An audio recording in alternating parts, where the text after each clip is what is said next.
Ashwin Sweets and Snacks Christmas Collection 2025. Order now. All India delivery available.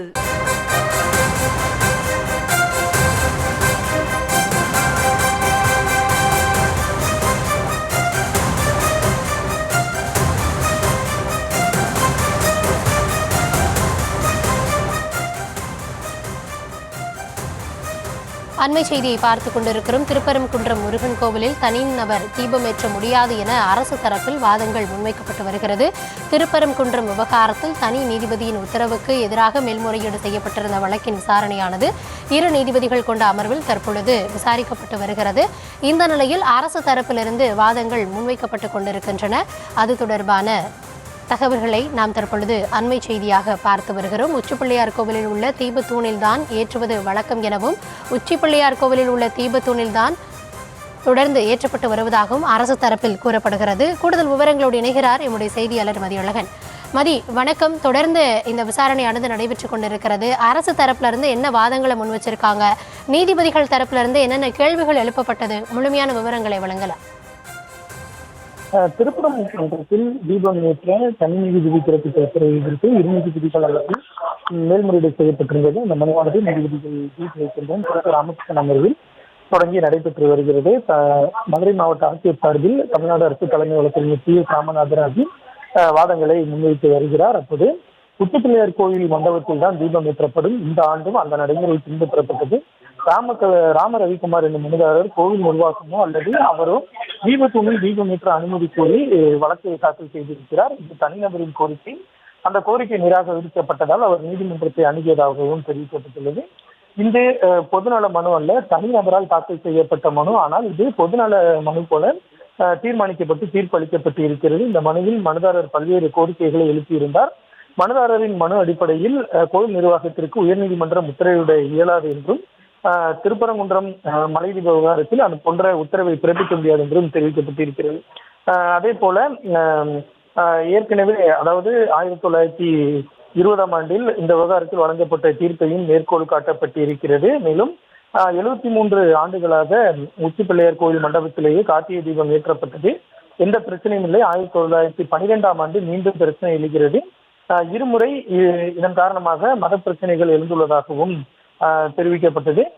Thiruparankundram தூண் survey தூண் தானே என்று உறுதி செய்துள்ளீர்களா என நீதிபதிகள் கேள்வி எழுப்பினார்கள். அதற்கு நிலைமையை நீதிபதிகள் ஒரு கேள்வியினை எழுப்பி இருந்தார்கள்.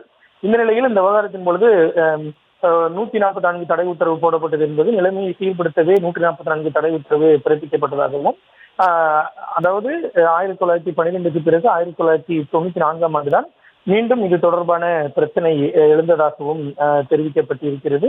சிலர் சிக்கந்தர் தர்கா இடமாற்றம் செய்ய வேண்டும் என தர்கா வேண்டும் என்று துண்டறிக்கை வெளியிட்டதாகவும் தெரிவிக்கப்பட்டிருக்கிறது. மோட்ச தீபம் உச்சிப்பிள்ளையார் கோயிலில் உள்ள தீபத்தூணில் ஏற்றுவதுதான் வழக்கம். கோவில் அருகில் உள்ள தூண் கார்த்திகை தீபத்தில் தீபம் ஏற்றப்பட்டது என்றும் தெரிவிக்கப்பட்டிருக்கிறது.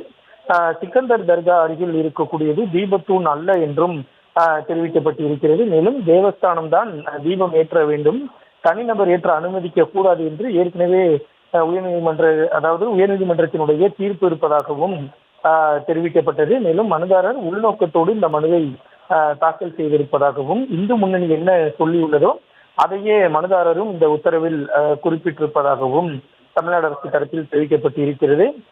இன்று இந்த பிரச்சனை மிக பெரிதாகி இருக்கிறது. பொதுமக்களின் நலத்தை கருத்தில் கொண்டு அரசு சில முடிவுகளை எடுக்க வேண்டியுள்ளது. இந்த பிரச்சனை என்பது ஒரு வரலாற்று ரீதியிலான பிரச்சனை என்றும் அரசு சார்பில், அதாவது மாவட்ட ஆட்சியர் சார்பில் தெரிவிக்கப்பட்டிருக்கிறது. மனுதாரர் தாக்கல் செய்யும் விவரங்களை அப்படியே எடுத்துக்கொள்ள முடியாது என்றும், மத நல்லிணக்கம் பொது அமைதியை கருத்தில் கொள்ள வேண்டும் என்றும் அரசு தரப்பில், அதாவது மாவட்ட ஆட்சியர் தரப்பில் ஒரு வாதமானது முன்வைக்கப்பட்டிருக்கிறது.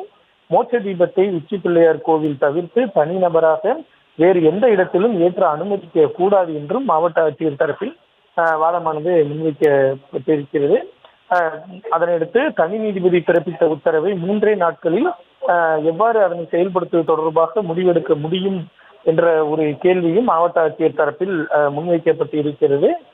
தனி நீதிபதி உத்தரவை பிறப்பித்தால் அந்த உத்தரவை செயல்படுத்துவது தொடர்பாக 3 நாட்களில் எப்படி உத்தரவு, அதாவது முடிவெடுக்க முடியும் என்றும் தெரிவிக்கப்பட்டிருக்கிறது. தற்பொழுது மாவட்ட ஆட்சியர் சார்பில் வாதமானது முன்வைக்கப்பட்டிருக்கக்கூடிய நிலையில் அடுத்ததாக கோயில் செயல் அலுவலர் மற்றும் இந்து சமய அறநிலையத்துறை சார்பில் வாதமானது முன்வைக்கப்பட இருக்கிறது.